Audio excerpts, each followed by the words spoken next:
আপনি যে জায়গাটায় যে চেয়ারে বসে আছেন তিনি এই চেয়ারে ছিলেন। আল্লাহ আপনাকে অসুস্থ রাখুন। আল্লাহ ইনসাফের সাথে আপনার দায়িত্ব পালনের তৌফিক দান করুন।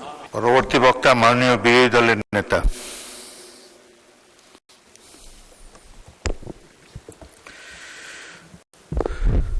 মাননীয় স্পিকার, আপনাকে ধন্যবাদ। আলহামদুলিল্লাহিল্লাযী সালামুন আলা নবী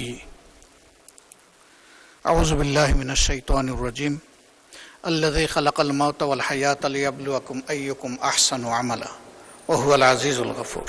সাদাকাল্লাহুল মাওলানাল আযীম। আজকে একজন মহান ব্যক্তি, যিনি ৬ বার এই পার্লামেন্টের সদস্য নির্বাচিত হয়ে জাতীয় গুরুদায়িত্ব পালন করেছেন, যিনি মহান পার্লামেন্টের স্পিকার ছিলেন, যিনি অস্থায়ী রাষ্ট্রপতি ছিলেন, আইন অঙ্গনের একজন তারকা আইনজীবী ছিলেন। আজকে তিনি দুনিয়া থেকে বিদায় নিয়েছেন। আমি সূরা মুলকের ২য় আয়াতটি এখানে তেলাওয়াত করেছি। আল্লাহ রাব্বুল আলামিন এই আয়াতে সমস্ত মানব জাতিকে স্মরণ করিয়ে দিয়ে বলছেন, আল্লাযী খালাকাল মাউতা ওয়াল হায়াত, তিনি সেই মহান সত্তা যিনি তোমাদেরকে মৃত্যু এবং জীবন উপহার দিয়েছেন। আগে মৃত্যুর কথা বলেছেন আল্লাহ তাআলা। লিয়াবলুয়াকুম, যেন তিনি তোমাদেরকে পরীক্ষা করতে পারেন। আইয়ুকুম, তোমাদের মধ্যে কে আহসানু আমালা, সুন্দর চরিত্রের অধিকারী, উত্তম আমলের অধিকারী। ওয়া হুয়াল আজিজুল গফুর, যারা স্বয়ং সৃষ্টিকর্তাকে অগ্রাহ্য করবে তাদের ব্যাপারে এই মহান সত্তা বড় কঠোর, কিন্তু যারা তার অনুগত হবে আল্লাহ তাদের প্রতি খুবই দয়াপরবশ। এই আয়াতে আল্লাহ তাআলা আমাদের সকলকেই স্মরণ করিয়ে দিয়েছেন যে কোনো উদ্দেশ্যহীনভাবে আমাদেরকে তৈরি করা হয়নি। উদ্দেশ্য একটাই, ভালো কাজ করা। আর ভালো মানুষের পরিচয় আল্লাহ নবী বলেছেন, খায়রুন নাস মাইয়াউন নাস, মানুষের মধ্যে সেই উত্তম যে মানুষের কল্যাণে লেগে থাকে। আমি এই মহান ব্যক্তিকে গভীর শ্রদ্ধায় স্মরণ করছি। তিনি পেশাগত জীবনে এবং রাজনীতিবিদ হিসাবে তিনি সফল এবং কালারফুল। ব্যক্তি এবং দল হিসাবে আমি এবং আমরা তার ক্লায়েন্ট ছিলাম, বিশেষ করে আমাদের কষ্টের দিনগুলোতে ফেসিবাদী আমলে আইনের জাতাকলে যখন আমরা পিষ্ট, তখন প্রায় আমরা তার কাছে যেতাম, দ্বারস্থ হতাম।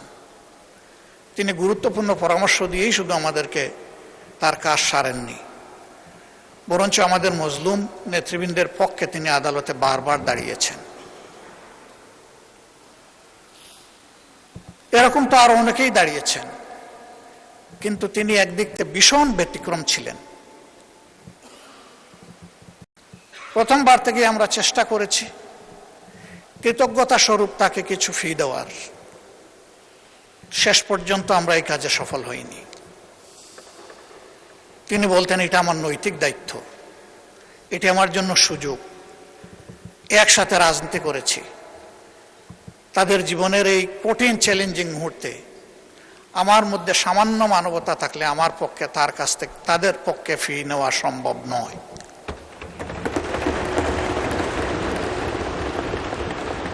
তার এই অবদান স্মরণ করে আমার চোখে পানি আসছে।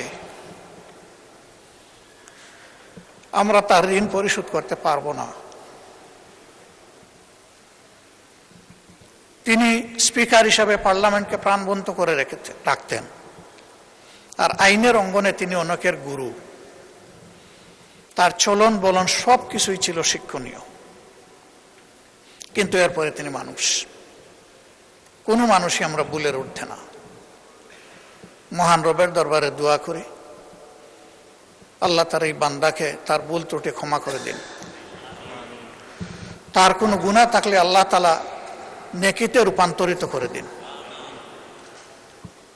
এবং আল্লাহ তাআলা তার এই অনন্ত সফরে নিজেই তার সঙ্গী হিসাবে উত্তম ফেরেশতাদেরকে নিয়োজিত করুন। কবরের জিন্দেগিতে আল্লাহ তাআলা তার কবরটাকে জান্নাতের নূর দিয়ে প্লাবিত করুন, প্রশস্ত করুন। শিলা, বরফ এবং পানি দিয়ে আল্লাহ দৌত করে তাকে বেগুনা করে দিন। তার কবরের সাথে আল্লাহ রাব্বুল আলামিন তার প্রিয় জান্নাতের একটা মায়ার জানালা খুলে দিন। তার পরিবারের সম্মানিত সদস্যবৃন্দ, আপনজন, প্রিয়জন এবং তার রাজনৈতিক সহকর্মীবৃন্দকে আল্লাহ তাআলা উত্তম সবর করার তৌফিক দান করুন। এই সমস্ত মানুষদের জীবন থেকে আমরাও যেন অনুপ্রাণিত হয়ে নিজেদের কর্তব্য নির্ধারণ করতে পারি। আল্লাহ আমাদেরকে সেই তৌফিক দান করুন। আমরা একটু পরেই বিসমিল্লাহি আলা মিল্লাতে রাসূলিল্লাহ বলে মহান আল্লাহর কাছে তাকে সমঝে দেব। মাটির একটা পর্দা দুনিয়া থেকে তাকে বিচ্ছিন্ন করে ফেলবে। সেই সময় মহান আল্লাহ যেন নিজেই তার সঙ্গে হয়ে যান, সেই দোয়া করছি। আমাদের সবাইকে আল্লাহ তাআলা ক্ষমা করুন।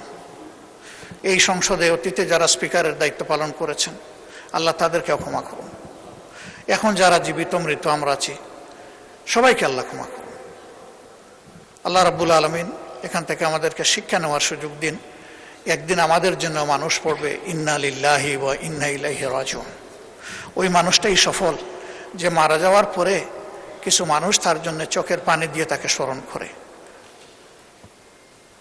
আল্লাহ আমাদের জীবনে সেই সাফল্য অর্জন করার তৌফিক দান করুন। মাননীয় স্পিকার, আপনি যে জায়গাটায় যে চেয়ারে বসে আছেন তিনি এই চেয়ারে ছিলেন। আল্লাহ আপনাকে অসুস্থ রাখুন। আল্লাহ ইনসাফের সাথে আপনার দায়িত্ব পালনের তৌফিক দান করুন। মহান দরবারে এই দোয়াগুলা করে আমার কথা এখানেই শেষ করছি। আসসালামু আলাইকুম ওয়া রাহমাতুল্লাহ। ধন্যবাদ মাননীয়